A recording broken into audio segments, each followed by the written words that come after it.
Okay, so thanks everyone for joining in today to this little heart shock discussion.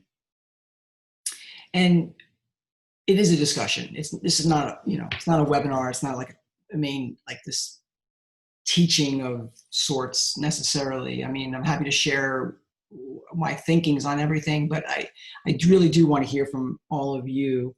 There's a lot of experience in this room right here. So, I'd love to hear your perspective. So, but I did want to spend time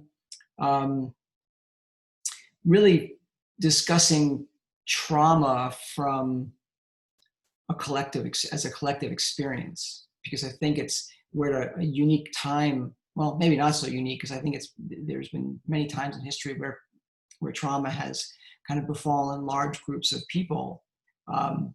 But I think it's an opportunity, in the very least, to discuss how we all respond to these sorts of things. And in a bit, I'll reference a few things from my book, and in particular, one of the things about Chinese medicine and the classical approach in Chinese medicine is it offers perspective, and when you look at things through a particular lens, right? And when we're looking at the channel systems, for example, we see, which I detail, in my book, the different levels of energetics that we're talking about, right? So when we're looking at something as an external pathogen, we could look at the lens of the sinew channels and how things are confronting our Wei Qi and that part of our immune system. And when things are very aggressive and our immune systems can't make that stop to the pathogen at the periphery and it gains entry into the interior, our body has another mechanism to try and put things into latency, right? And so it wants to protect the deeper organ and UN level. And so we start to tap into the levels of the divergent meridians and so forth. Sometimes things strike down right into our core and we get the 8 extra channels. And sometimes things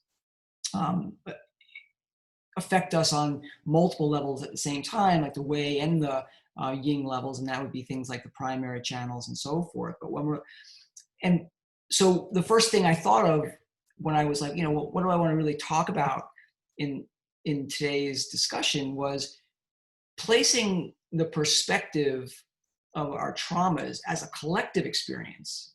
And then of course, we're experiencing these collectively, but we also have our unique aspects as well, right? We don't all present the exact same way.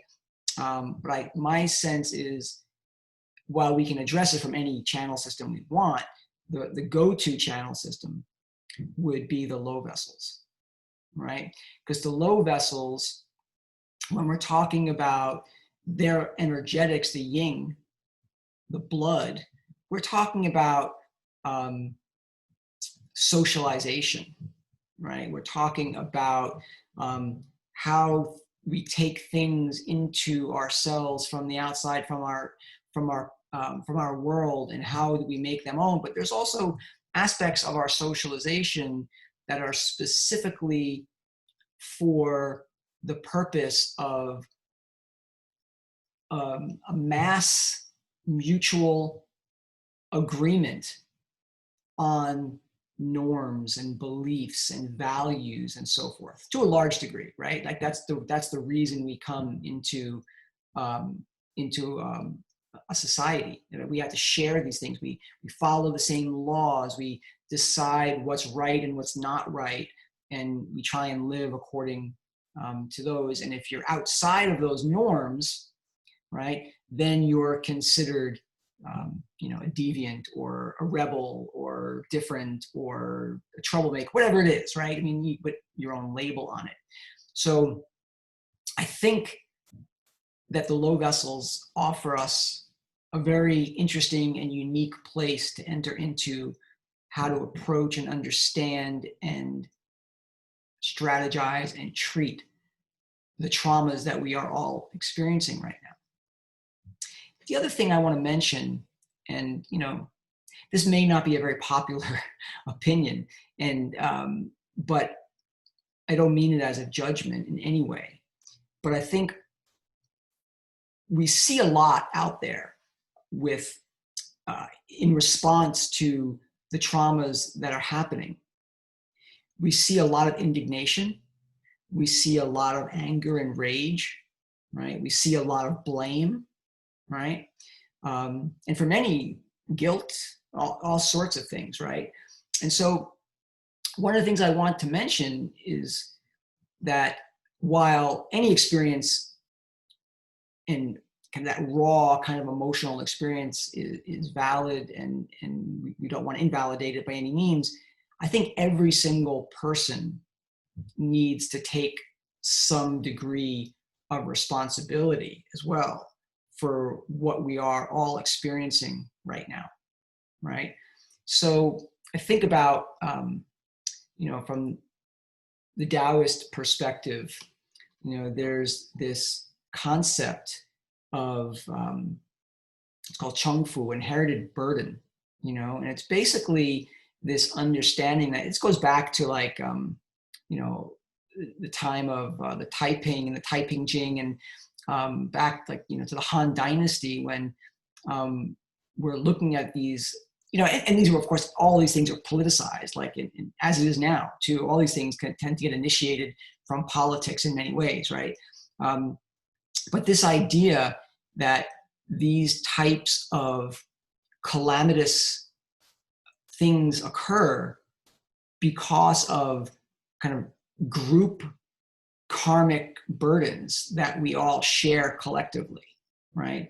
And so I think that's important to keep in mind, because when you look back through history, we see, and even back into this time in the Han Dynasty with the Taiping, what we see is coming out of like a period of the Han where there was this great peace and everything else, that pretty soon that kind of eroded, right? And there was, factions that developed and so forth.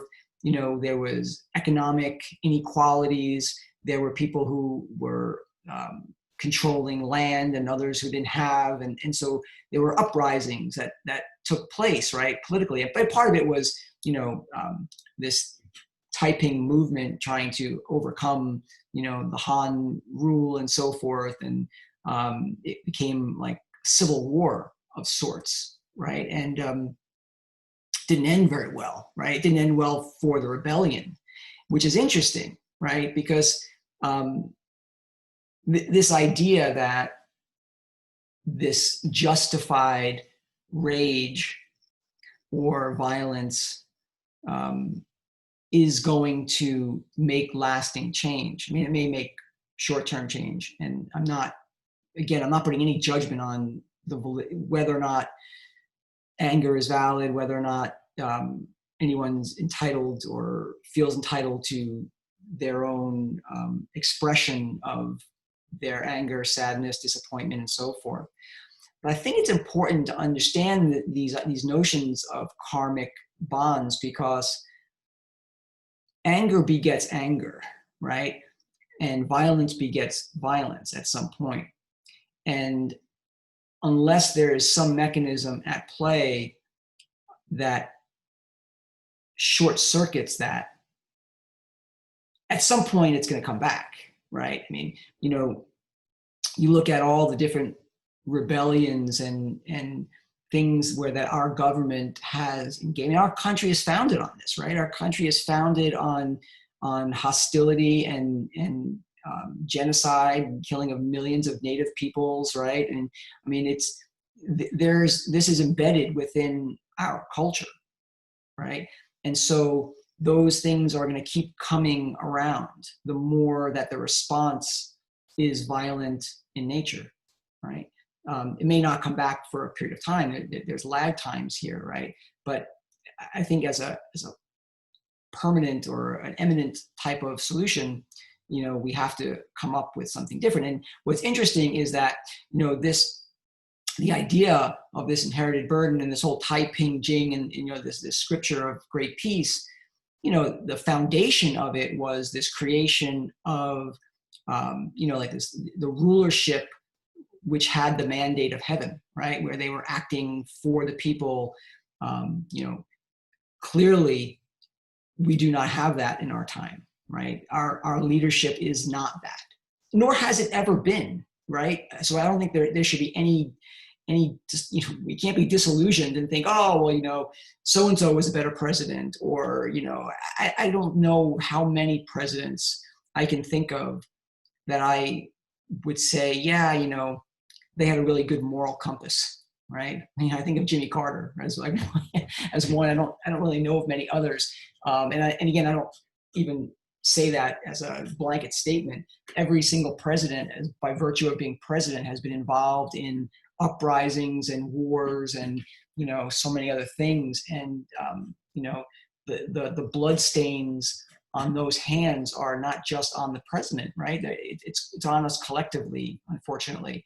Because whether we believe it or not, we all have enjoyed the fruits of those, right? And so we do have some aspect of karmic responsibility for them, and I think that's important.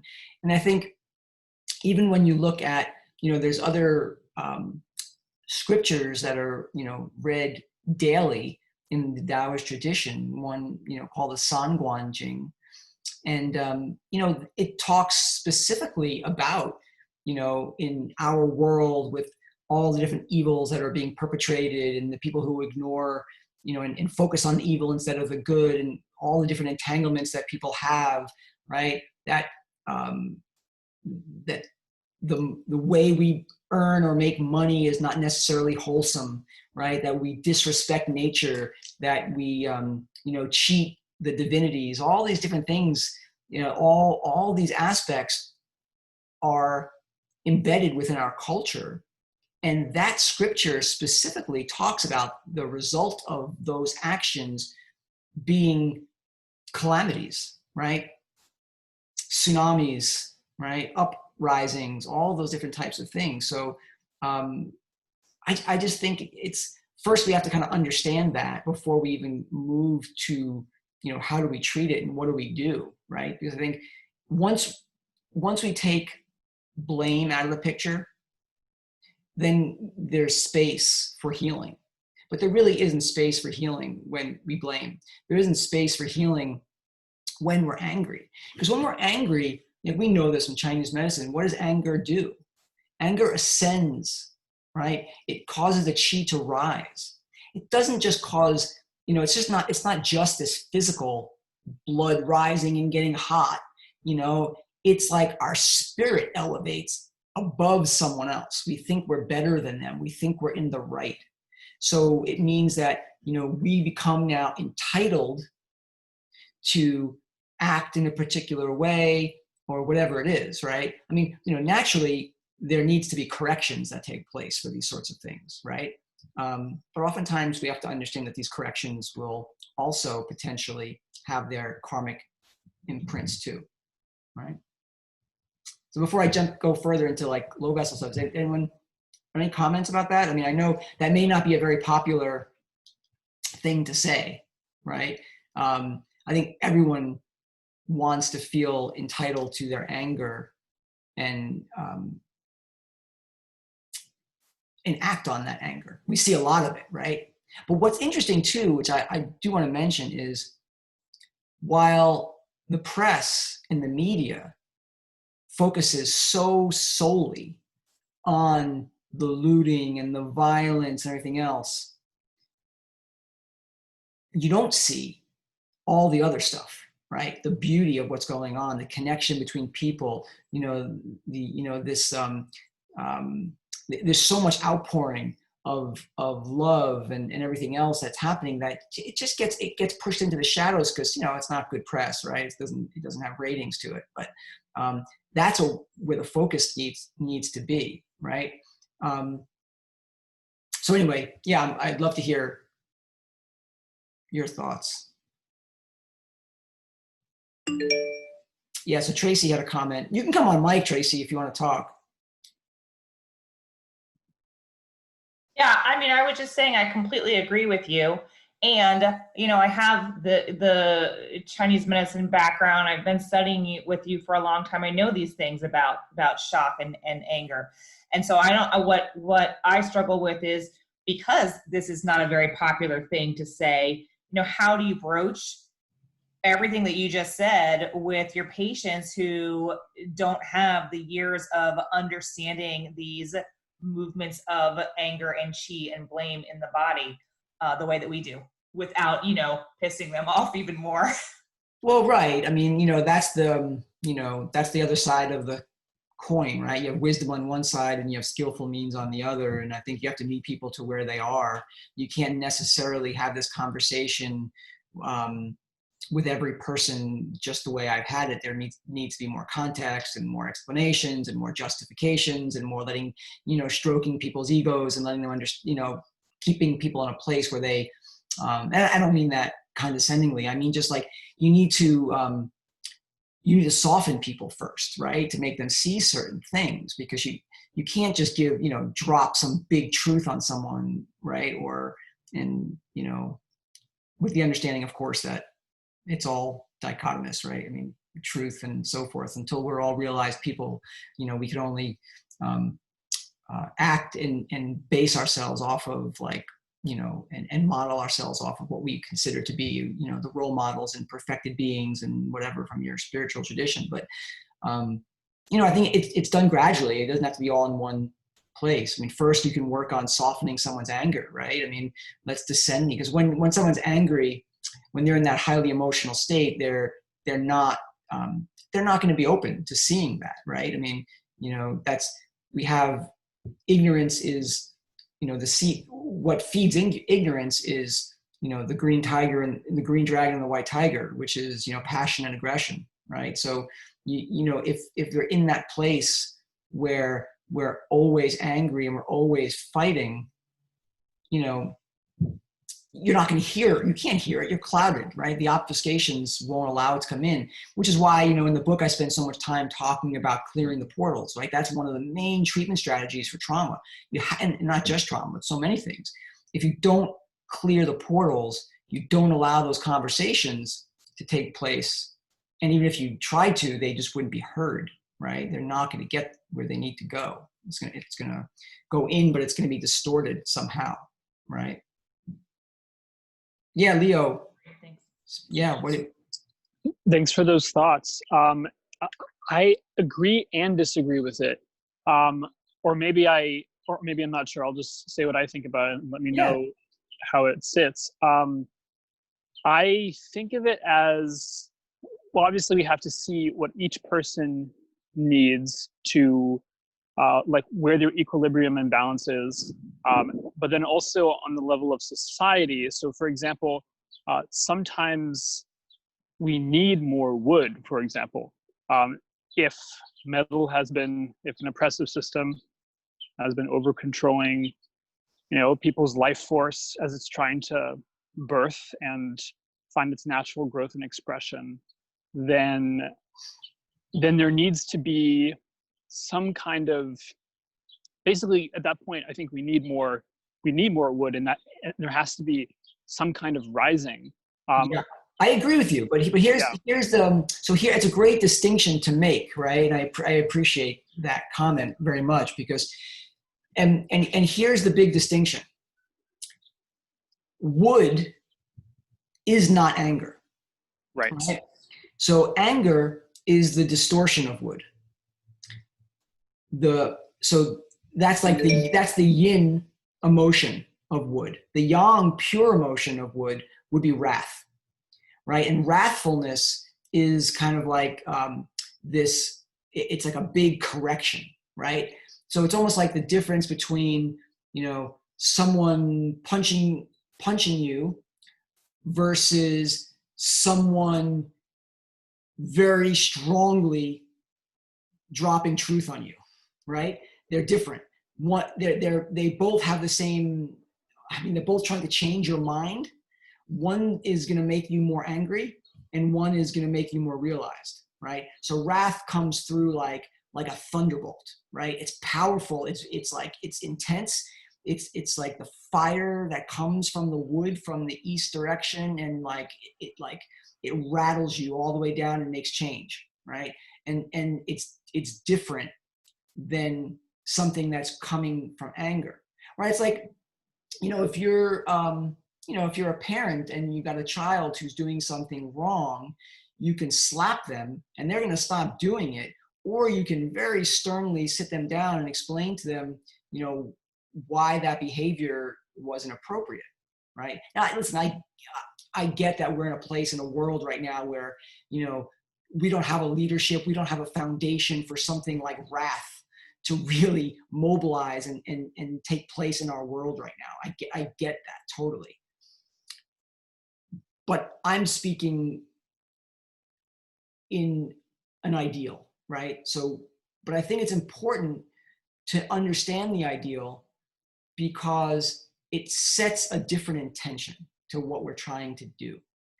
If your intention is, to burn shit down to make a point, you're hurting some of the very people that we don't want to hurt, that are going to become violent and vengeful. All the it's a cycle that doesn't, samsara doesn't, you don't escape samsara that way, right?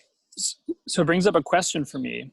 So basically, the wrath, it sounds like Jesus flipping over the tables of the money changers kind of thing, like bringing a sword, but while keeping your awareness. So my question is, two questions actually. How do we communicate, like how do you concretely communicate that distinction to someone who might not have a self-cultivation practice? That's the first question. And the second question is, how do you determine and discern which is occurring from the outside? Yeah. Great questions.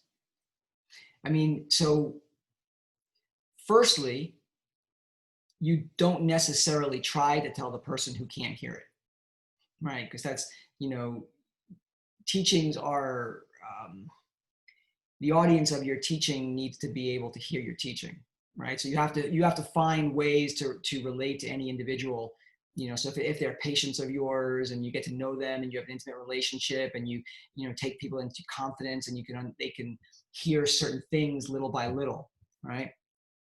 The second is more that, like at least I think from my perspective in my Taoist lineage, I would say that is something that we do by modeling ourselves off of perfected behavior from, that comes from scripture, right? So things that are listed that, one of the things that we have to abide by are a set of precepts, right? And the precepts, there's many of them, and there's many ways to apply them, right? And we're always trying to apply them in all circumstances in as creative ways as possible. And they're not just prescriptive, don't do this and don't do that.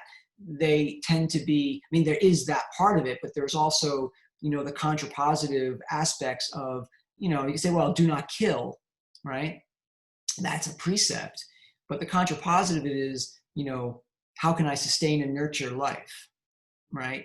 And so that becomes always part of the way that we're training our minds to see different behaviors, and not because we're trying to make a judgment about this is good and this is bad and this is virtuous and that's non-virtuous, but just because we know from the lineage and the belief system in the teachings is that these are the behaviors of perfected people, right? People who have gone through this process and have cleansed themselves and perfected themselves and have reached states of realization where they can see through the duality of these things and have escaped passion and aggression and ignorance, right? So again, yeah, these are very heady types of things, right? They're not easily spoken about in a treatment room with a patient or just as with a casual friend on Facebook, right?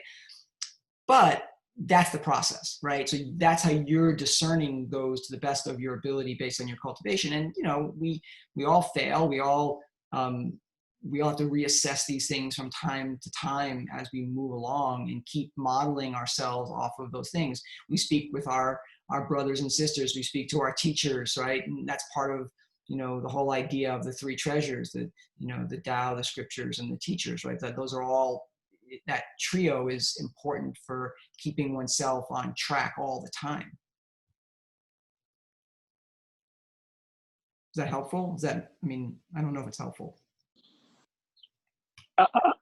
Yeah, I mean, it does still leave me a little bit with the second question. It's just something I'm asking myself a lot of, like, how do we tell from the outside? But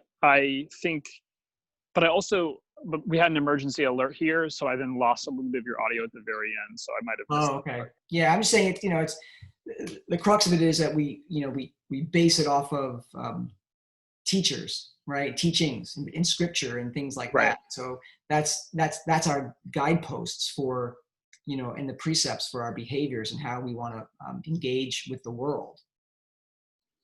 Yeah.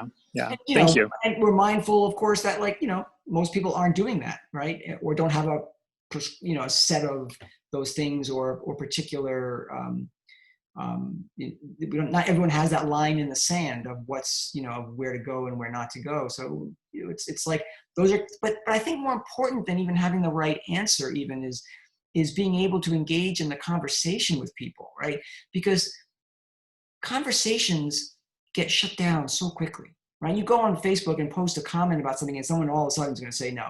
They're going to argue with you and tell you you're stupid, right? It's not like, oh, why do you think that? Or what do you mean? Or how would you interpret this? Or there's no curiosity about it. It's just like, no, this is what it is. And so we're going to create this yes, no, and we're going to get combative. And, those aren't helpful places. So I think these things are better set for small communities and groups of people that have better relationships with each other. That makes sense. Thank you very much. Yeah.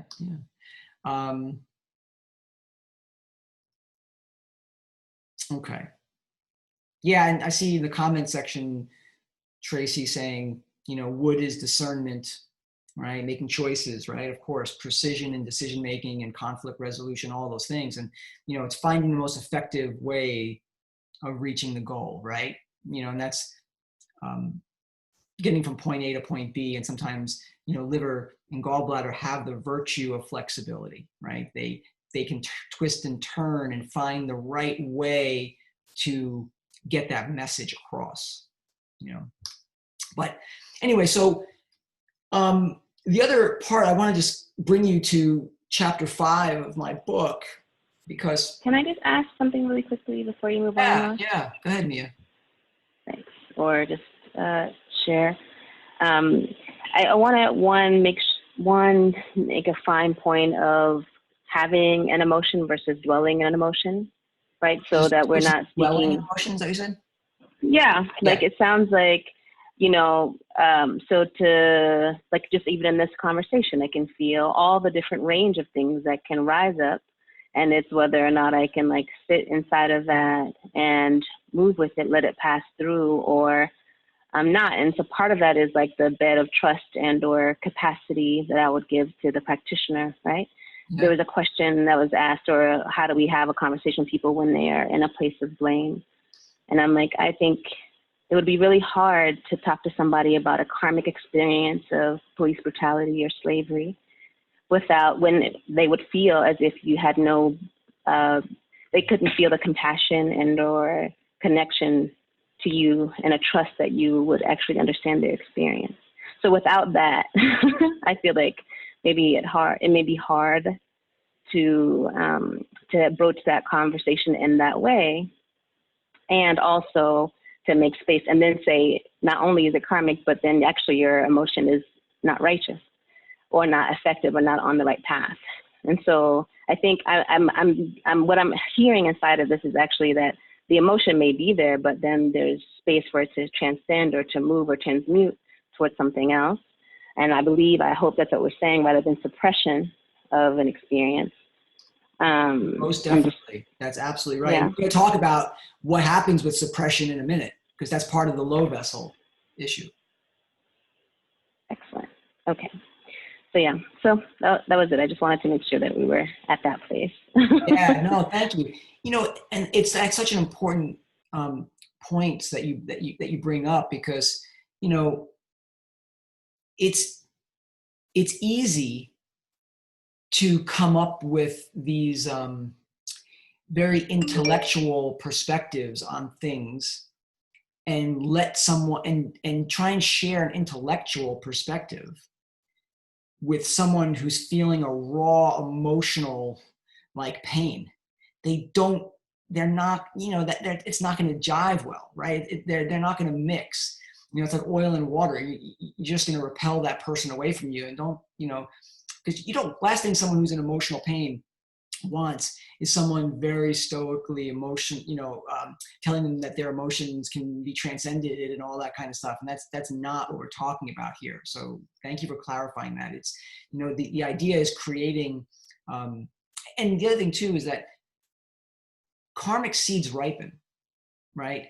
So, and they flower into the experience and the pain of all the things that we're talking about of these traumas.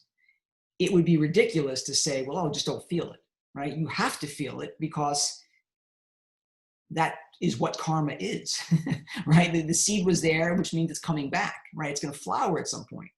The idea is to not attach to it, right? Because the attachment to it is what will allow it to create more seeds and flower more in the future. Does that make sense? Yeah. So, but I don't know who has my book with them, but if you go to the low vessel chapter, you'll see there's one of the first pages on that chapter. I think it's page 161. It's the low vessel applications. And I think, you know, when I'm thinking about collective trauma, one of the things, I wasn't thinking about it when I wrote this necessarily, but in the context of the past few weeks and so forth, as I started looking at this again, it made me just put a few things together that I think are really interesting. So first is that, you know, if we look at what are the low vessels commonly used for, the first one is internal heat, right? And so internal heat comes from when something has created stagnation, and that stagnation has met with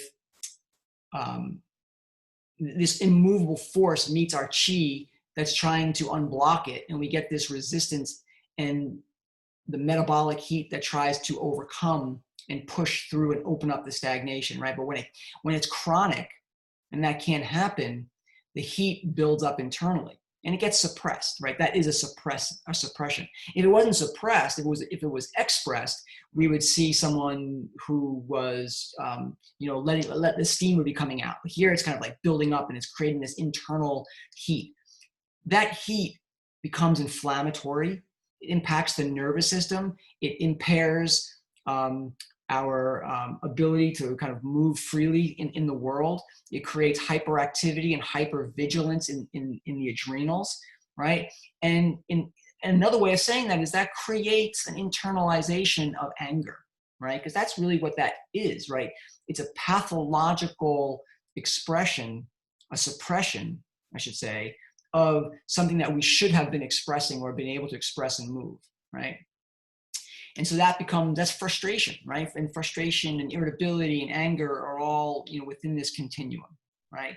And as that starts to happen, of course, we can see things, fluids drying out, yin becoming compromised and so forth, right? What's interesting though, is if you look at this list of 5 things I have here, or the 6 things I have, we can also look at it as a continuum. Meaning that, so once now we get all this suppressed heat and stagnation, what's going to start happening? We're going to start to see rebellious chi, right? And so we talk about things like nausea, vomiting, all those different types of rebellions, coughing, whatever. But, you know, what do we see? How does that play out in the world right now? We got immense amounts of repressed, probably, you know, for many people, repressed anger. All the current events and a lot of our things that happen in our lives create suppression. And then something happens where it's just too much, and then the rebellion takes place, right? We see it now. We see the rebellions out in the streets. We see the marches. We know there's some, many of which, and most of which I would argue, are not violent. Most of them are just protests, right? Very peaceful protests.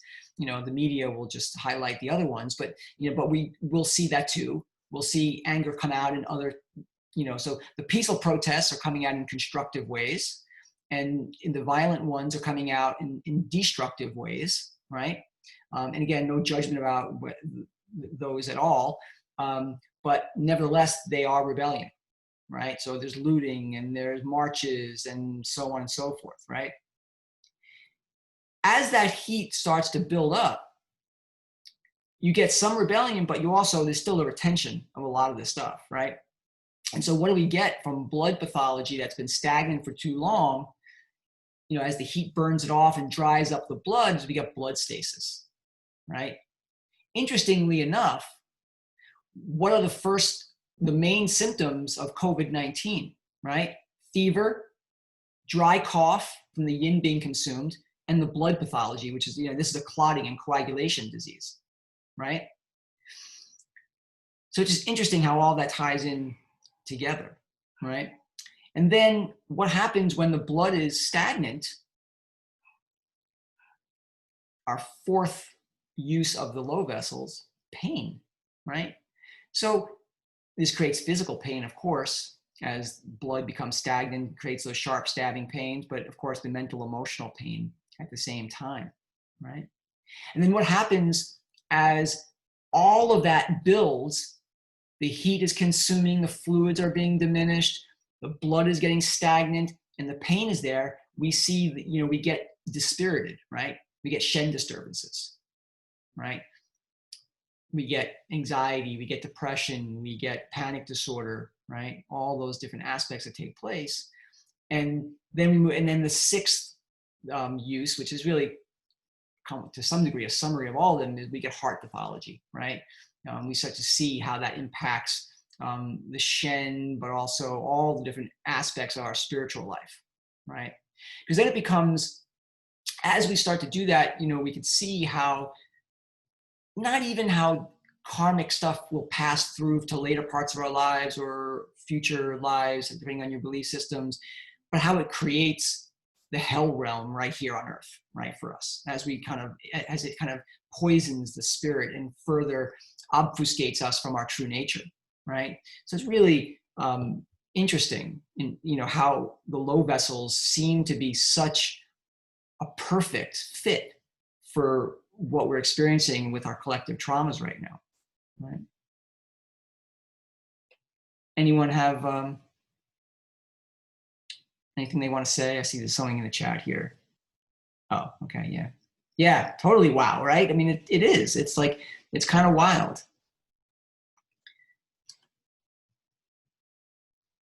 The season has been at a pause, right? For sure. You know, it is interesting. So we're in a metal year, right? With all this coming down in a wood season, and you can see how it's impacting, you know, how the pathology is kind of creating the uprising and so forth. Right? It's pretty amazing. I mean, throw wood season, right? Growth, you know, everything about things emerging and moving, and then say, no, let's lock everything down for a couple of months, right? That suppression has created so much internal frustration and irritability and rage, right? Now, you know, it all gets distorted mostly, right? You know, to blame on this person or that person or this administration or that administration or, you know, or another country or whatever, you know, whatever it is. But nevertheless, it's the dynamic that is there energetically, right? So, Ross, this is Tracy again. One of the things I found so interesting, especially like here in the DC and Baltimore area, we really didn't have a winter this year either because it wasn't cold. I mean, like my son signed up for skiing and he was skiing on grass the entire time. Yeah. And then we got to when it actually started to turn to become spring. And that was when our stay-at-home shutdown occurred. So it was like the forced yin phase. And I'm just wondering, you know, now it's June, it's summertime here, yet we're having the wood uprising. Like everything is delayed in the season, and the disease that's sort of causing in society of all of the seasons being so out of whack and pushed back. Right. Yeah, totally. And that's, you know, again, you know, from something like the Sangwanjing, this is part of the response, right? This is the response from nature, from the heavens, from the four directions, you know, from not only the word improper, but from behaviors, from collective behaviors that are not consistent with the Tao, right? And it's just amazing how these things kind of come along, you know. The other thing, you know, when you're looking at the low vessels, you can see, you know, in the book I detail the psychosocial developmental aspects of the low vessels, from a newborn child, you know, and how it starts to sense and perceive the world around them, and the need for skin and contact, and, you know, the whole story of growth and development from birth to later on. But what's interesting too is if you look at some of these basic ideas and the pathology of the low vessels, you can also see and map out how people have been responding to this traumatic time, right? So one of the fullness of the low vessel, one of the main signs and symptoms is kind of like hot palms, right? And the metaphor for that is someone who's in constant need of contact or stimulation, right? So we're being locked down and we don't have that connection to people. We need contact. But also we're in the midst of things that have been happening that are very traumatic, and we feel this need to do something. Like we're not okay just sitting, the hot palms, or that wanting to touch and wanting to feel and wanting to get out there and engage with the world, right? The empty side of that is, you know, shortness of breath, indifference, right? Numbness, which is the way other people respond, right? So if you can feel that compulsion to act and make things right, or protest, or whatever it is, but there's others who just go like, you know, they're just going to retreat. They don't know what to make of it and how to handle it, right? And then you get, you know, into like the large intestine, which is, you know, about like being overstimulated, right? Or understimulated, right? So the overstimulation creates this like, you see it like in children, which is like a lot of that rocking and stimming of that autistic types of behaviors, right? But you see it in people who like are just, they're grinding their teeth. They're just like gritting and they're holding stuff back because they don't know how to process stuff. They're trying to chew on all this stuff, but it's like there's so much to chew on that they can't even get it down yet, right? And so we start to see things like, you know, classically we look at cold teeth pain, or, you know, toothaches and things like that. Rebellious chi shows up as deafness, right? You know, I'm going to close my ears to what's happening. I'm not going to watch TV. I'm not going to see what's happening in the world. I'm just going to kind of like put myself, you know, in retreat or something, right? And then when you get to the stomach, at that point, you know, we're trying to really process and assimilate stuff. And when we can't do that, we see things like hysteria, right? That Dien Quang syndrome, right? But you could just think of that as intense feelings. We're not able to like swallow this stuff down because we're not comfortable with it. We don't want to take in what's happening from the outside world at this point and digest it and assimilate it and make it a part of me, because I don't feel like I want this to be a part of me, right? I don't want to live in a world that is, you know, unfair, that's racist, that's, you know, violent and all these things, right? So it creates this intense, anger and these feelings, these erratic temper tantrums, like are very commonly seen, and impulsive reactions are seen at a stomach low state, right? And we're seeing this all the time, right? This is what we're seeing. And again, emptiness is that weakness of the lower limbs and inability to animate, right? So,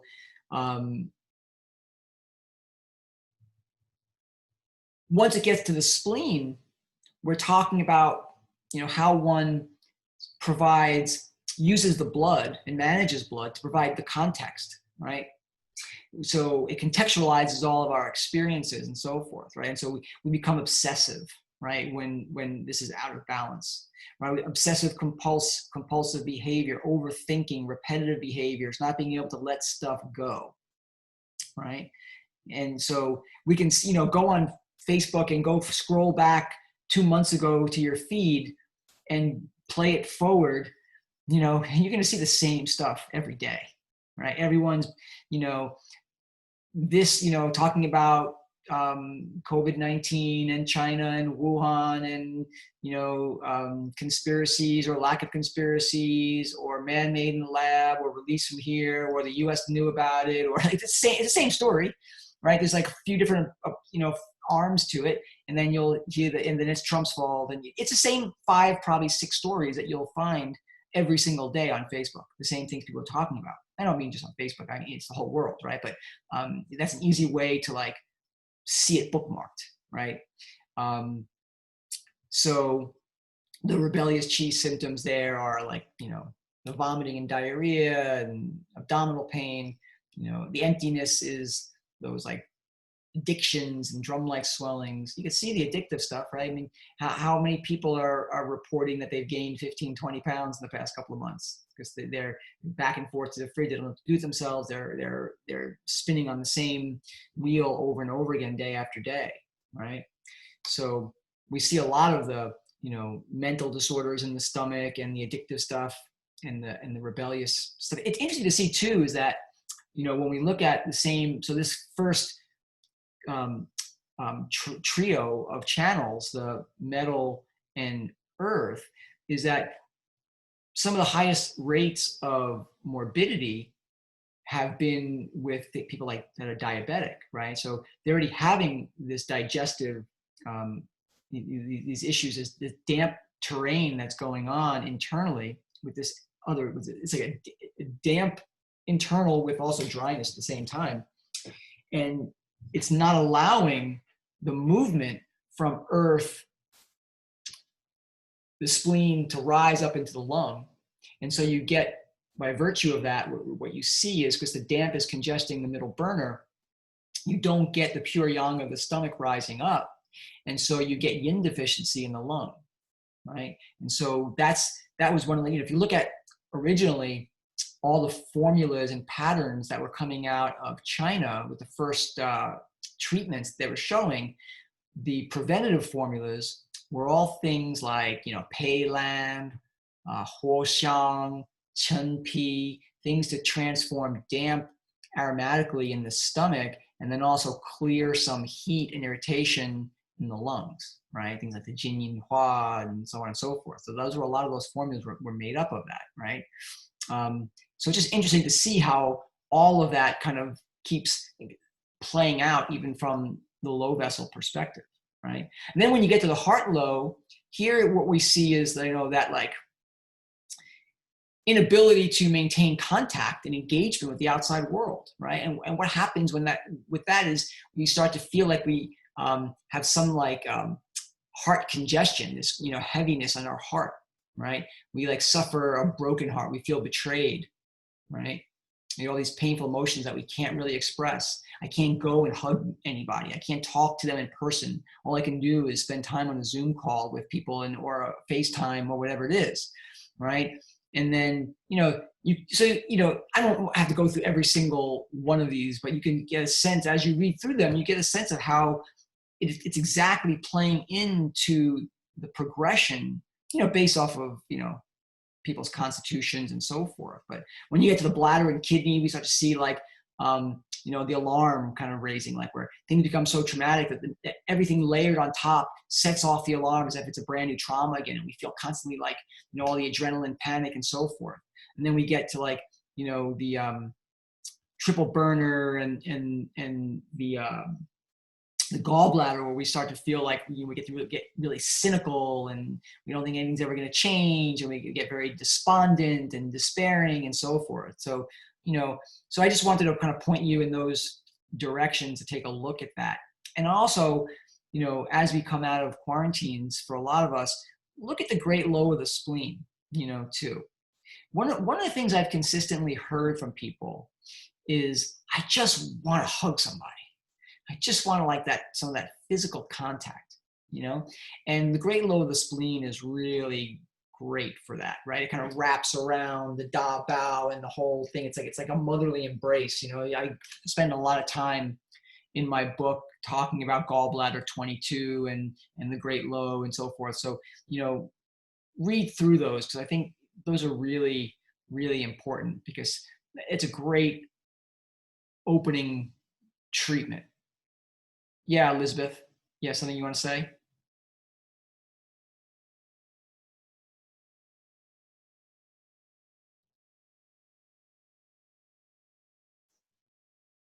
You gotta unmute. Hold on. Let me see.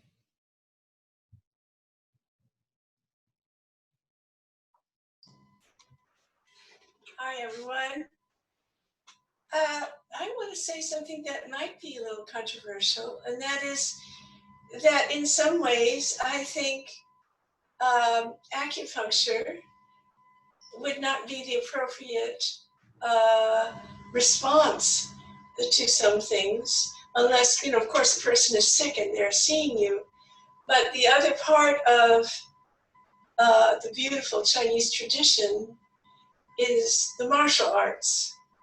And that if a person is actually being attacked, either implicitly because of what is happening, or explicitly, that we don't want to pathologize. If we want to actually help that person, ideally, of course this is ideal, to learn self-defense. And that's a different way of looking at some of the anger that people might feel about someone being suffocated and having a negative reaction to that. The ideal would be to actually learn how to channel that, as in Tai Chi. And it's not a pathology necessarily. It can be just seen as and it's kind of, I have to admit, grates on me a little to look at it as a pathology, but it can be also a stimulation, an activation, which if we had a higher level, we would be able to channel to effectiveness. And that's a slightly different perspective. But to me, it's more affirming. I think there is a lot of repression going on in the whole culture, and that's why things are boiling up. But there are also things happening which are very disturbing. And I think we want to just, I don't know that acupuncture is necessarily the answer to that. Of course, it is in the body of a single person, but then there's also learning to relate to that chi. Yeah, well, what I would say to that is the modality itself is less relevant than the way the patient embodies that modality and in treatment, right? So in certain patients, can that feel too receptive of a treatment, and passive of a treatment, where they want to be more active and engaging, perhaps. But, if you remember, there's multiple arms to everything we do in Chinese medicine, right? There's the yin side and there's the yang side for all of those things too. So I think we can utilize acupuncture because so at its highest, acupuncture is about promoting awareness, right? And the possibility of change, right? So that can come in many ways. It can come in an acupuncture treatment. It can come in a Tai Chi form. It can come in martial arts. It can, there's all different ways that people can respond to those treatments. So, I would say if it doesn't feel like a right therapy or modality for you or for you to use in that particular circumstance, then that's fine. I don't think it necessarily needs to be acupuncture. I'm not set on any particular one way of doing things. And then also remember too that, low vessels treatments are really, there's some acupuncture of it, but a lot of it's bleeding, right? Which is a very different way of engaging with the needle, right? So, well, what I'm trying to relate to is not so much what someone needs as just like this discussion to have a broader view that there can be angers which are not pathological, that or even need to be worked with through one way. We're talking about embodiment in the world, and to bring that in, and this is in a way the classical argument between Taoism and Confucianism. That, and acupuncture can be in both worlds, I know, but to not look at it as people are just angry because there's a pathology. And, the problem we have as a practical matter is it's too late for most people to become martial artists. I mean, including, I've been trying, and it takes a lot of work. But I just want to not have us agree on a worldview that seems to lump together all the traumas, because they're not all the same. Oh, of course not. Yeah, they're not all the same, and but what we're talking about is this idea of what we experience as a society or as a world or as a culture, and how that becomes traumatic. But of course, every individual has their own unique aspects to that trauma, and different.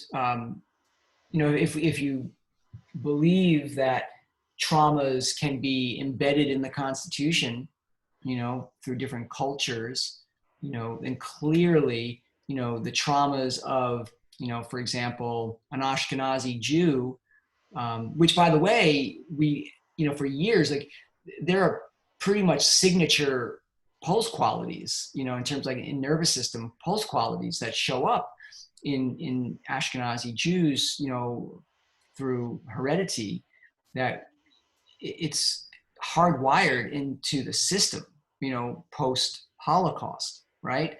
And so clearly that would be existing in, a large segment of the population of Ashkenazi Jews, potentially, same in, African-American population, and same in, in all different types of indigenous populations and so forth. So, absolutely, I come from it more from a somatic experiencing background, the Peter Levine work. Yeah. From that perspective, self-defense is the ability to mobilize for self-defense is a key. And that when we are not able to mobilize for self-defense, that is where the system gets off. I'm just trying to create a different rubric, because I did feel that there could be almost like a patronizing quality to saying, oh, it's all illness. And I know you said you didn't mean that, but I'm feeling like we need to be very clear on that self-defense, I don't know how that fits in with what you're saying, but it is an extremely essential part of trauma, that you can't defend yourself. That is trauma, the lack of ability to defend. Well, that is a consequence of trauma. That is trauma in the body, you mean? Well, right. So, people who have been traumatized have oftentimes in the future, and this is not everybody, this is depending on the person, right, has an impaired capacity to defend themselves. Other people become super hyper vigilant and are always on guard and preparing, and some, many of which are martial artists, right? So, I know a lot of people who have been traumatized who are martial artists who train all the time.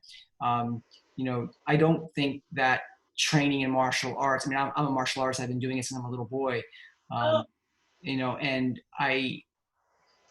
there's tremendous virtue, and what it's given me in my life has been amazing. But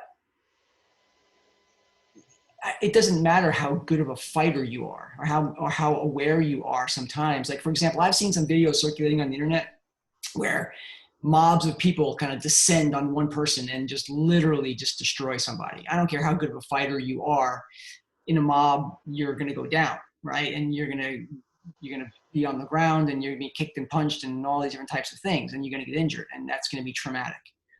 So that doesn't mean that people should not engage martial arts, because I think what martial arts do is it creates a framework to the nervous system that's important. However, that can be hyper-trained, which can be damaging, and it can be under-trained, and people can feel that they have a particular, because they've trained in martial arts, that they have some capacity that they just, what I've seen is that most martial artists are completely delusional in terms of their ability to handle themselves out in a street fight. So we have to distinguish all of those different types of things. But I do think there's value in the training.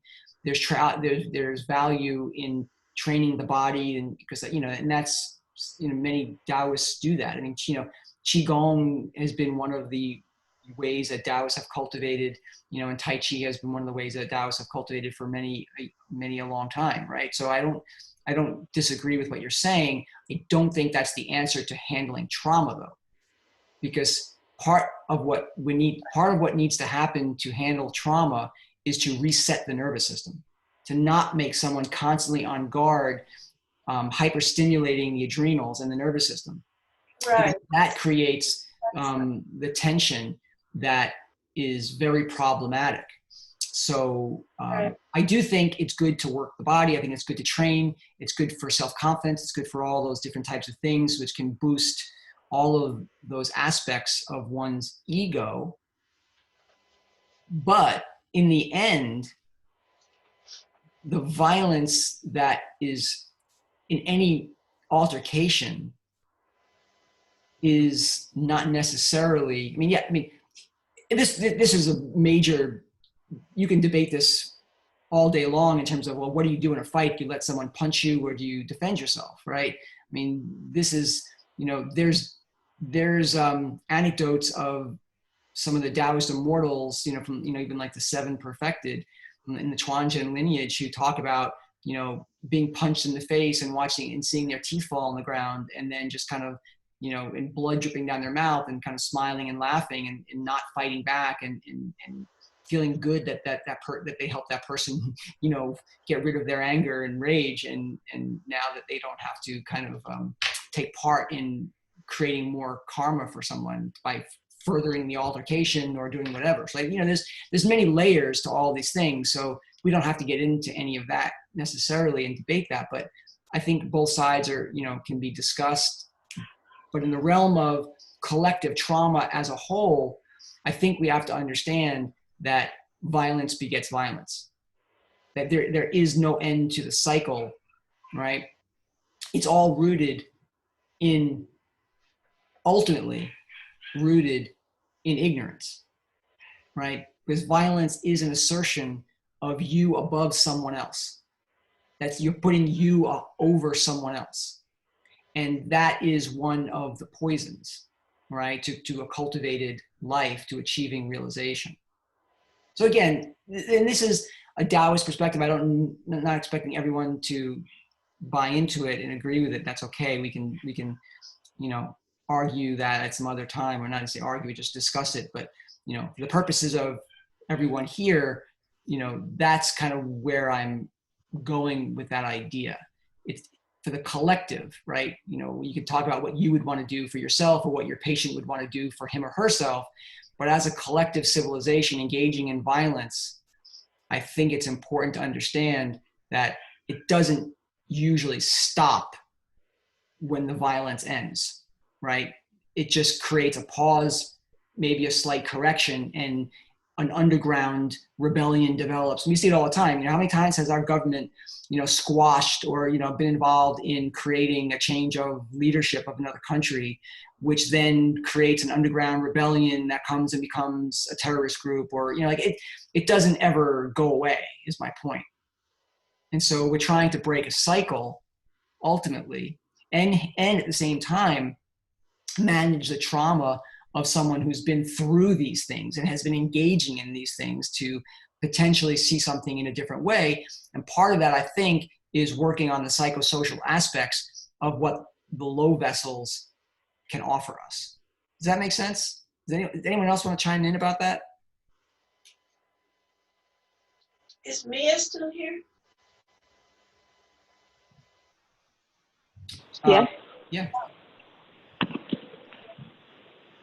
Did anybody want to jump in? You don't have to feel compelled, Mia, but if anyone wants to jump in and say something to that, I think would be great.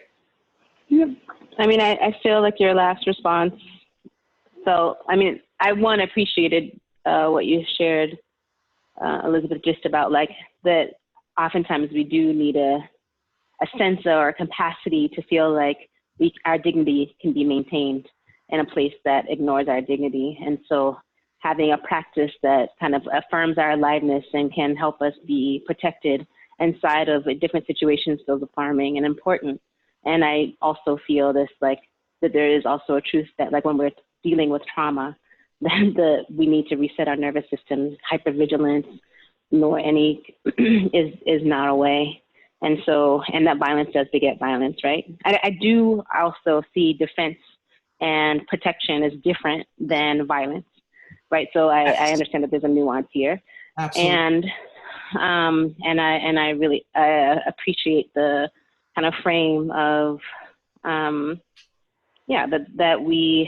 that for people who've experienced different forms of violence, that there needs to be something that brings the system back to a reset and a capacity to then make a path from that.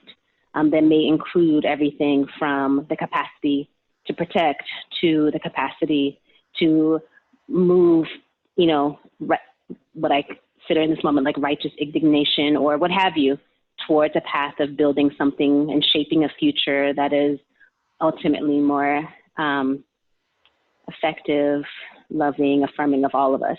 And so, when I think about this particular moment, we are seeing a kind of, I think, people having moved from a place, oftentimes, I think the most effective of the organizers are moving from a place of the anger and the grief and of this moment, holding it, recognizing it, feeling, but also channeling that into let's actually defund, for example, police, because that violence is not constructive for us. Let's move that into places that support our health and our well-being and our community, et cetera, right? So for me, there's a very social embodiment of what you're speaking about, Ra.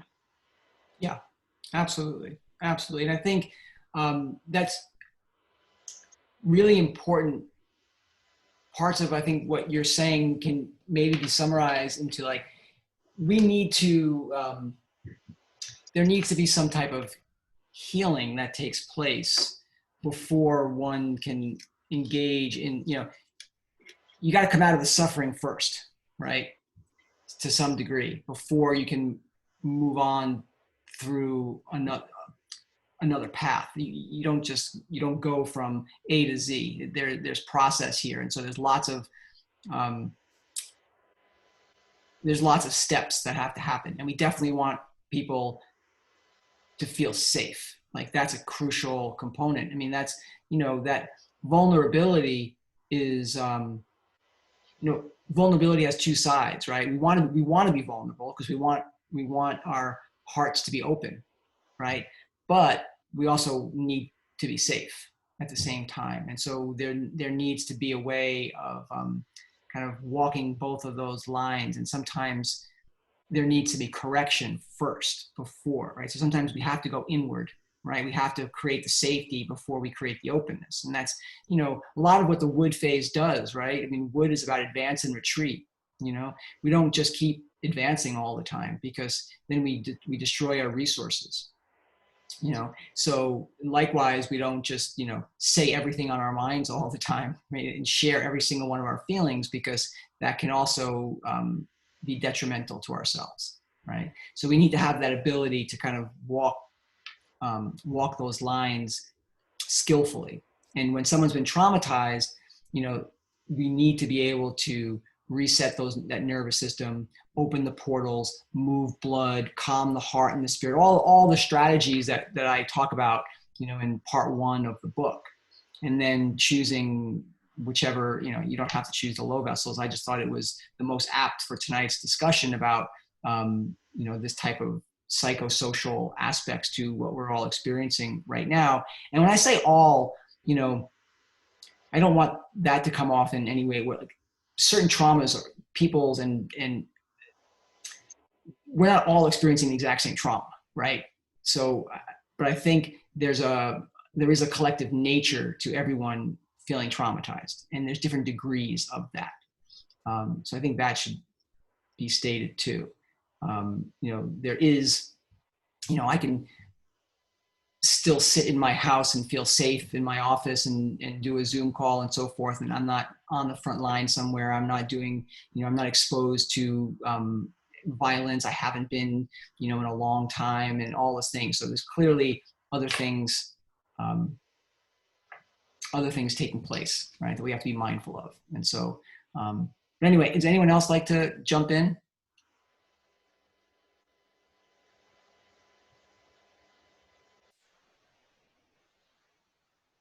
I know somebody does.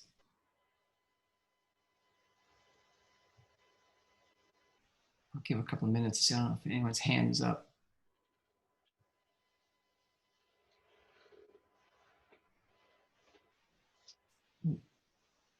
I see that wheel spinning. Am I losing connection? You guys hear me? I hear you. Okay. I can hear you. We're here. Okay. Does anyone, I really want to hear from other people. I'm curious to see, has anyone tried using low vessels? Has anyone looked at treating some of what's going on these days? Hi. I'd like to speak on, or I'd like to mention Please. what you were just saying, Ross, about, how certain traumas are being experienced differently by each and every one of us. Being a Black man in this country, and walking around like right now. I actually live in New York, but I've been in Massachusetts. I've been in Massachusetts for the last 3 months, and experiencing or seeing what is happening in the world, and having this very visceral response as having experienced trauma myself, directly from police and being targeted for a large part of my life. And then like walking around Western Mass, and it's just business as usual here. It's just like, like no one here around me seems to be affected by it. But then I like turn on, like I go to social media, and, obviously there's people that are, rioting, and there's all this anger, and there's all this stuff coming up. And so like for me, I really like that you had this talk, and even what you brought up at the beginning in the opening, about us experiencing all of this as a society, as one. It's been really hard for me to imagine, like, how are white people experiencing this trauma? Or at least the people around here, and I know everyone must be experiencing it on a level or one level or another. If you're watching and you're, I know that. I know that in my heart. But at some point, it was hard for me to really understand that. Like it's been difficult for me to understand. Just because I experienced it in such a way, that's so visceral. And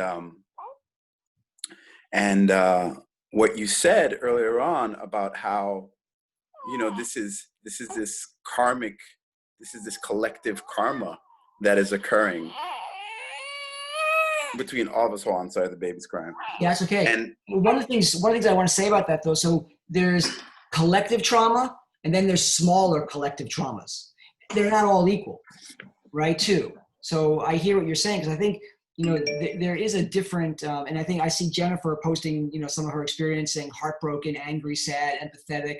I think those are really common. And I think at the same time, there's also, I don't want to say this in a judgmental way, but it does present an opportunity, and by an opportunism for virtue signaling too that happens. And I think that could even anger other populations too.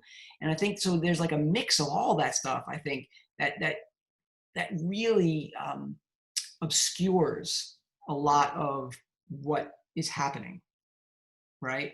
And yeah, and Jennifer, it's and a place of opportunity too, to create understanding and all those things. But so it is a very tumultuous time where there's potential for change. But you finished talking. I want to hear more what you're saying. I like what you're talking about, how, how these things had arisen from back in the day within, Chinese dynasties, and how you were talking, in just that first bit that you were talking, I actually wrote down some of it, the group karmic responsibility that we all share. And I feel like we all have our own individual karmas, of course, and we all have our own individual like missions here on earth that we have come to share.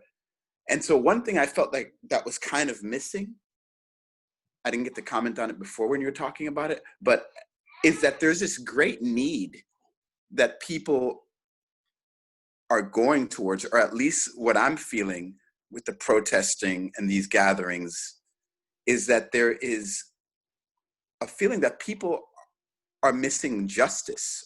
Like it's like we're trying to seek out justice. And when I think of justice, I think of the two balance beams. I think of ones who are trying to find balance, like we're trying to find balance within it. And at the same time, we're creating even worse karma for ourselves, as you were mentioning, because the violence just begets more violence. And, I wonder if, the whole thing just makes me think about, like, if people didn't flip out the way they did, would Derek Chauvin even have been arrested? Like, sometimes it seems almost appropriate, like this violence. It seems as if it's the only way to incite change. So yeah, I hear that. That it's so hard, because we're all at such different places, right? And you're not going to get consensus on how people want to react and behave. And clearly there's aspects and populations in our society that will only do the right thing when forced to, right?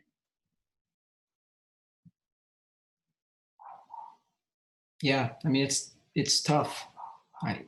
But I think that that feeling of having it be the only way is bred, right? It's created over long periods of time from suppression, right?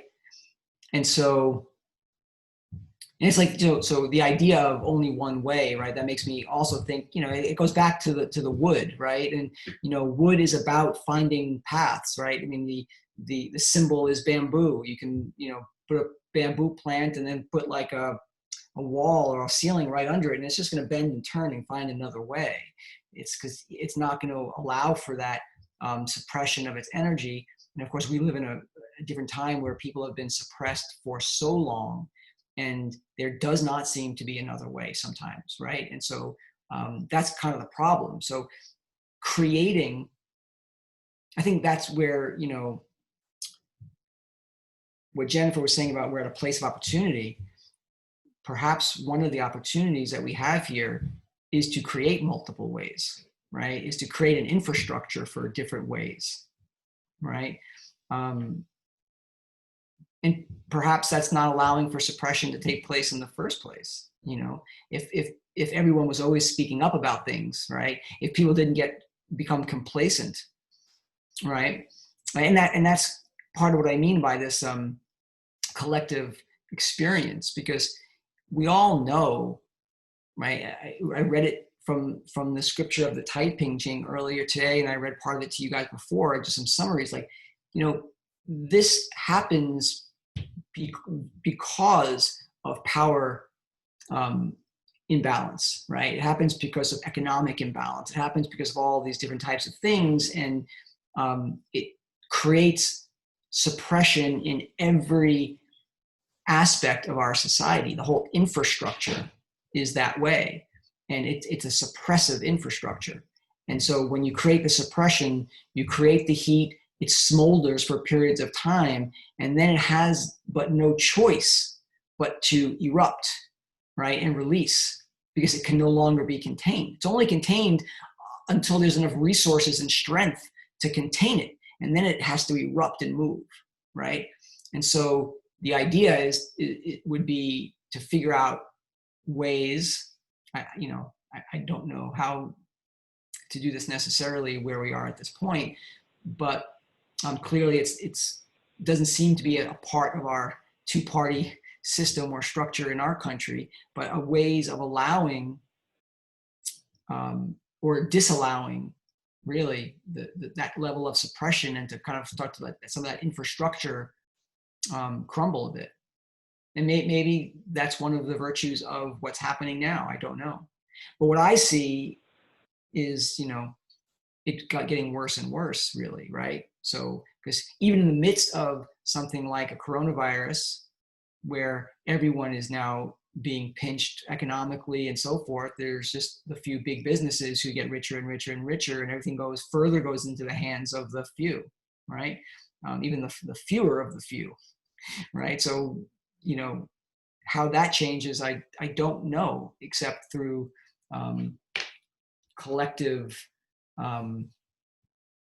different parties, and so, you know, political parties and other different types of agendas that have to come and emerge at some point. I have a question. Yeah. I'm wondering,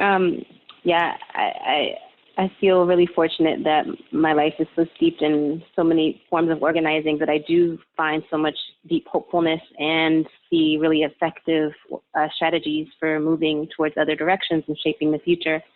And I wonder, though, from a kind of historical perspective, and from kind of looking at seasonal and calendar, kind of just talking about wood inside of a metal, I'm also thinking about this as like the 20s.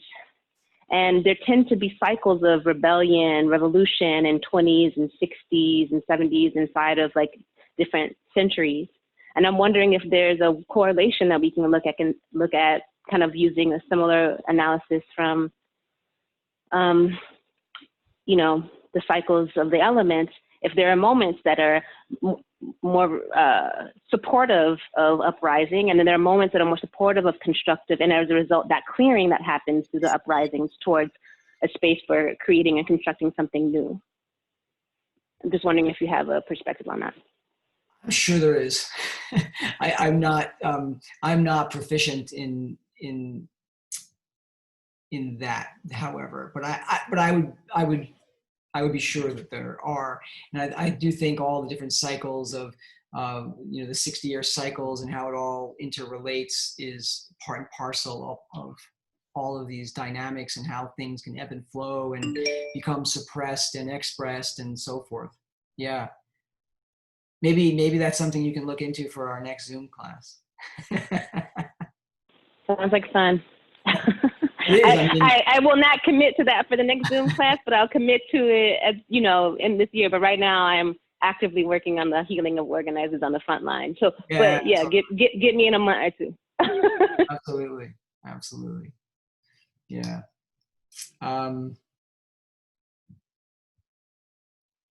Ross. Yeah. Ross, you said you see it getting worse. Talk about that. Could you talk a little bit more about that? Within the cycles? I see it getting worse in terms of, I see it getting worse in a lot of ways, mostly because of what I was saying in terms of the power structure being more and more concentrated into the hands of people who are making decisions. Like there's fewer and fewer people making those decisions, and those narratives come down, and there's no room for other narratives. That's kind of just what I see. I see that no matter what the topic is, if it's not a dominant narrative, it gets squashed right away, and that's problematic.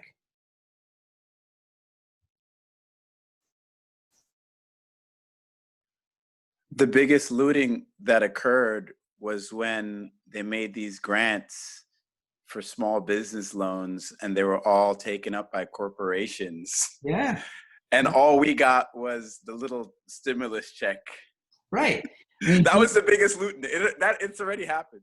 Totally. I mean, if you think about it, right? So all these companies out of business. I think Jeff Bezos made an additional $300 billion during this few months. He's on target to be the first trillionaire in history. This is Brian. Hey, Brian. Hey, yeah. To that point, I mean, even before all this, there's a black budget that this country operates on that has siphoned billions, from the annual budget, and we're not entitled to know where that goes. So they say, So I mean, you're absolutely right about the looting. Kind of the perspective on that has been a little bit skewed, in light of the recent riots and everything.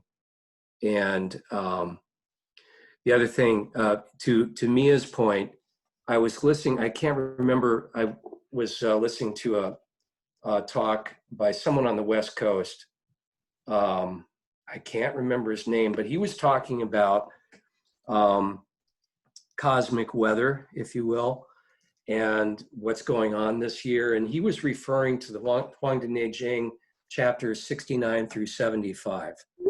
So for what it's worth, if anybody, Mia, if you want to dig into it, or anybody else has a copy of the Huang de Neijing and wants to kind of take a deeper dive, that's supposed to be where it's at. Yeah, the astrology and calendrics are like all in the back, right? So Yeah. it works up to that, right? Yeah. And then, I think even chapter 1 refers to keeping the calendar as being one of the most important things, and one of the reasons why people are decrepit at age 50 rather than living out their lifespan to 100. So I don't think it's any secret that as you get more and more proficient in the text,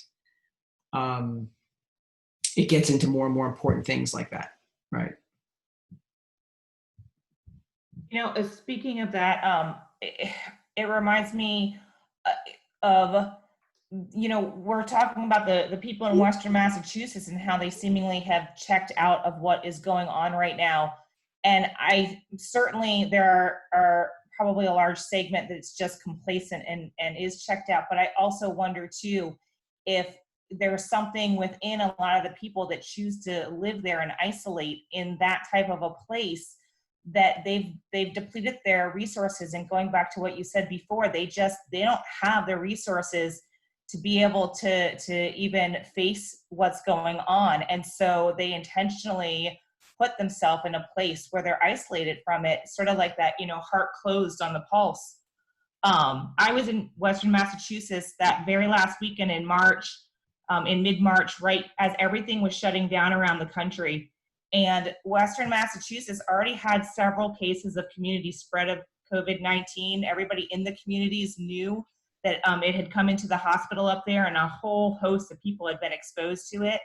And it was business as usual that weekend as well, too. I went to the grocery store up there before I drove home to Maryland because I was getting reports that the grocery stores down here looked like, everything was empty. People were panicked. People were running around. We didn't even have any community spread at that point in time. but I stopped at the grocery store in Western Massachusetts before I drove back down, and it was like nothing was going on. I mean, everything was stocked fully, and people were just kind of like zoned out. And I wonder if that's, you know, a big part of the problem too, is what you were saying before. They go numb because they don't have anything in them to rise the wood up to be able to participate in this. Yeah, maybe. I don't know that community, you know, but that's interesting. Well, it makes me think, sorry, the flip side of that, which is people actually have excessive resources and choose not to utilize it, and they can isolate themselves actually from the realities, right? That to me feels a little different than like being numb. You know, it's an active choice, and I'm wondering what that is. That's also maybe a version of suppression rather than repression, right?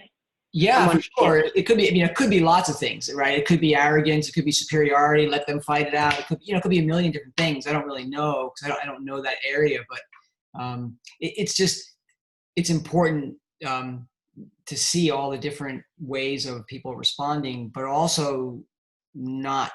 You know, I guess the risk is just making sure if we don't know their intention, to not put our intention onto them, right? Because we don't know necessarily what it is, but I do think it's interesting how the different communities respond. My community here is like hyper vigilant, you know, they're all into contact tracing and spying on their neighbors and calling in on the hotlines and, calling the police on someone if they have a few people in their backyard. And, in some places you go a few towns away or, go to the beach and everyone's like totally chill and hanging out and they're being responsible. Like I don't think anyone would be totally irresponsible. The response is different. So it's interesting. I'm so sorry. I said Western Mass. I meant to say Eastern Mass. That's where I'm at. I'm in Eastern Mass. Well, there goes my theory. Never mind. And it's more the latter. It's more what Mia said. It's more like people who have lots of resources, lots of money, and they're just in their big houses, like kind of tucked away. Yeah.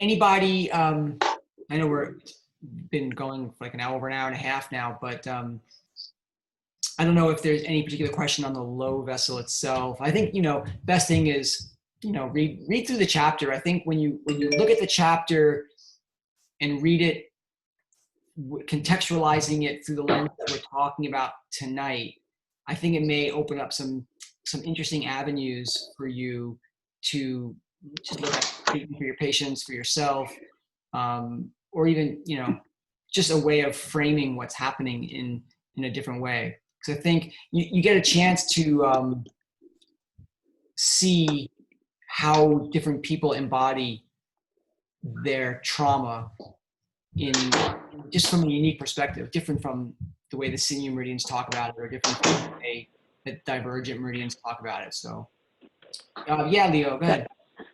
Yeah, I have one question about it. So in my training, we didn't really learn, how to work with the divergent or the low vessels. I mean, we supposedly learned how to work with the extraordinary vessels. I think it's bullshit what we learned. But so basically, like, I don't really know what to do. I was reading your section on it about needling the different points and bleeding them. And and I just recall from other friends who have studied with Jeffrey, all these different people describe all these different things about how you're supposed to needle them, like the actual needle technique. And I just want to know your perspective because I've hesitated from using these channels because I don't really know how it's supposed to work. Like, where are they and how do where are they actually? And how do I contact them? Because for me, treatment is all about, is it tangible for me? And right, that's the cool thing about low vessels they're very tangible because they're visible. I shouldn't say it, they're not always visible. Visibility can also mean you can palpate gummies and nodules and look at discolorations and see the spider veins and all that kind of stuff. So basically what you're doing is, depending on whether you're diagnosing it as a fullness or an emptiness pattern, and that you can do by symptom and also correlating it to the pulse, you would work on bleeding the low point first of the low channel that is impacted, right? So you bleed the low point, and that's not a needling technique, right? That's just you're taking a lancet, some with 3-edge needle, and just boom. Some people like to use a hypodermic needle because it gets blood much easier. Sometimes you gotta like pinch the skin and like peck it a little bit. Sometimes there's not always a vein, a vessel, a discolored vessel or a spider vein there, and so you may have to like kind of pinch it up a little bit, get it nice and red, and then kind of like prick at it a little bit to get a few drops of blood. You can wipe a little alcohol and squeeze it to get a little more blood to come out. You don't really need a lot. Mostly you want to make sure the blood gets to it, so it's kind of like a nice fresh color. And then you're going to go up and down the channel looking for visibility in other vessels to bleed out, or stagnations along the channel that you can use, like kind of like reducing technique, like pecking, and like kind of like lifting and thrusting and removing adhesions along the channel. You can do gua sha, a very simple way of doing it. And then typically what you do is you harmonize the blood, and that usually means needling the point, 1 point proximal to the Hussey point. And that's done usually by just a very even insertion, so you don't have to do a lot, just contact the chi. And there's different impressions about what even needling is, right? So you can, thrust and lift, or a combination of the two. Usually when you're trying to diminish the point, you would kind of focus on your lifting portion, and when you're trying to tonify, you would be focusing on the thrusting portion. And then at the end, you would just needle the source point of the yin-yang paired channel to protect that source, so nothing gets transmitted, right?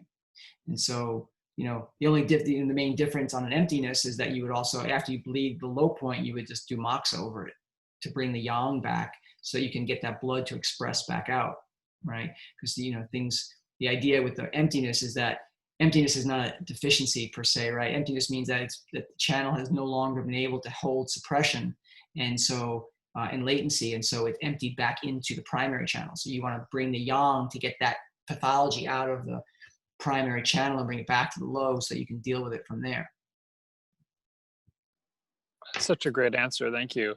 Yeah. So when I'm working with it, we're mostly working with the blood. Yeah. I mean, that's really needling, but a lot of it is done with bleeding. And I don't know if you have my book yet, but yes, I've been looking at it. I detail. So if you go to page 180, you'll see the protocol for treatment. And there's more than one protocol here for doing it, but that's the basic fullness and emptiness one, for the longitudinal low. And then the treatments are different for transverse low, which is really more just, those are more needling techniques. And then there's a process for working with the low vessels, where you're really it's more like a down and dirty kind of triage, more so treatment, or an initial treatment into low, where you're looking at if someone's coming in, for example, in a particular emotional state that you want to resolve for them, you do things a little more quickly. So if they're expressing it, it's like a mood that you would kind of work on lung and liver, and then bleed the low point of the emotion that they're experiencing. If it was something that they were kind of in touch with the emotion behind what they're experiencing, you could use spleen and pericardium low points, needling them, and then bleeding out the low point of whatever emotion, the yang channel low point of the emotion that they were experiencing. So if they were angry, you would be bleeding out gallbladder 37. And then if they were something that they were repressing, that they didn't even know, they weren't really sure, you got a sense that what they were experiencing, they weren't in touch with why they were angry, this kind of more temperamental constitutional aspect of it, then you would needle the kidney and triple burner low points, and then bleed out the yang low point of the emotion that they were managing. Thank you. Yeah, it's helpful for me to hear from somebody, so that when I read it, it like touches me. So this is helpful for me. Thank you so much. Yeah, of course. Can I piggyback that's on a really that? good one to do for people when they come in. Like if someone's like, that's a really great first treatment for someone who is experiencing trauma, in this low vessel realm, right? They're coming in like they're really just like, they're distraught, they're anxious, or they're really just angry. and they can't shake the mood, but they know it in this the emotion of it. Like they know why they're angry, and they just can't get rid of that predominant emotion. So you would needle pericardium 6 and spleen 4, and then you would bleed out gallbladder 37 and express a good amount of blood there. You can cup it, you can do whatever you want, to get that blood flowing nice and smoothly, to just dissipate that stagnant emotion and release it. So then they can get to another place where they can start processing things and moving through things in a different way, more productively. So can I just ask clarifying on the bleeding? Yeah.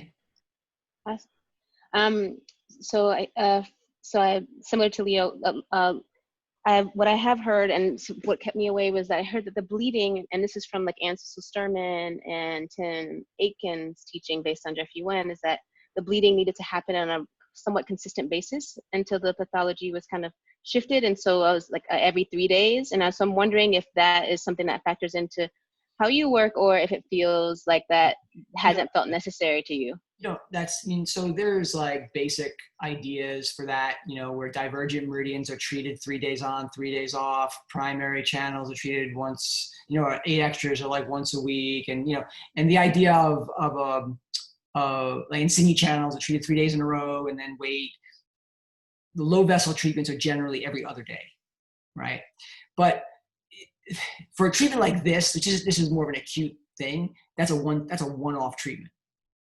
And if you have if there's a particular thing you're working on, you would work with them every other day in the truest, most strictest classical model that Jeffrey teaches from in that way. I don't see people every other day. You don't have to do that. But there's some things you can do, right? So are you an herbalist? You can get a low formula for them, right? So I have like tons of herbal formulas in my book in the low chapter that resonate to the low channels. So you can create a low vessel formula. There's certain signature herbs, and you can modify it, whatever. And so you have them do that on the other days that they couldn't come into the office. Or one of the things I do is I'll make an essential oil blend. I have all those detailed in that chapter too. So you can have them come in for the treatment on, say, Monday, and tell them on Wednesday, I want you to apply. And Wednesday and Friday, I want you to apply the oils to these points. And this is how you do it. And you demonstrate, right? You show them how to do it. So that gets around any of those things. If you want to really be, if you really want to be a purist in that way, that's totally fine. Or, do gua sha, or tell them to like take a soup spoon and just kind of like scrape some of these areas till it gets red, until they come in next. There's lots of ways, you can get around that sort of thing. So I wouldn't let that stop you from trying the treatments. Like oftentimes, even just a one-off treatment on low vessels can be very profound. Yeah, thanks. That's good to know. Yeah, I think I've always pushed them to the like, here are some spiritual practices, because I don't know that I can treat this for you in that way. So that's helpful. Yeah. I mean, they're just, sometimes you expect like but sometimes you get a nice emotional release from someone after you bleed them. It can be happen very quickly. Hi, Ross. If I may say something, can you hear me? Yeah. Hi. I'm a Western herbalist. This is Tammy Huckabone, and I just wanted to, just maybe give a few herbs, if anybody's interested in some things I've been using. You can use herbs also the way you're saying, put them on the acupuncture points, but you can also, like agrimony, for example, acts on an emotional level along with a physical level. For those people that hold tension, may have the shallow breath, like especially people that feel tormented. The plant itself has a signature. If you touch it, it's kind of stiff and it feels like it's holding tension, and it grows. You can find it, possibly in your yard or along the edge of the woods. And there's some other things like lobelia, a low dose, 1 or 2 drops, stimulates the vagus nerve, helps relax, it relaxes tension. It drops you into the parasympathetic state, which is kind of important now. The more we can drop into the parasympathetic state, the better. And some other herbs that might have an emotional element that will definitely have an emotional element is alecampane, that also grows, you know, in New England, New York State, all over. It's quite a vast place it grows, but it releases and cleanses buried grief. And a lot of people right now are having that buried grief, and it helps bring up old mucus even, but it also helps bring up the green mucus, like for COVID, etc. I know just one or two more of that. Angelica is another one. It grows a lot in damp areas in upstate New York, and other places too, but it, you know, gets rid of the water, gets rid of dampness, helps you sweat, helps expand your imagination. You can burn it and just smell it, and it helps you put yourself back into that parasympathetic mode. And one more, you were talking about being dry above and damp below. Asclepias tuberosa, it's a butterflied weed that is excellent for the boggy tissues below, the dry above. I just, you know. You know what? Hey, Tammy, can you email me that list and I'll forward it to everybody? Oh, yeah. Okay. Sure. Thanks. Yeah, you're welcome. Yeah. All right. Anybody have any other questions before we call it for the night? I mean, I don't know if this was a helpful discussion or not. I hope it was. I always feel like I'm just babbling, so.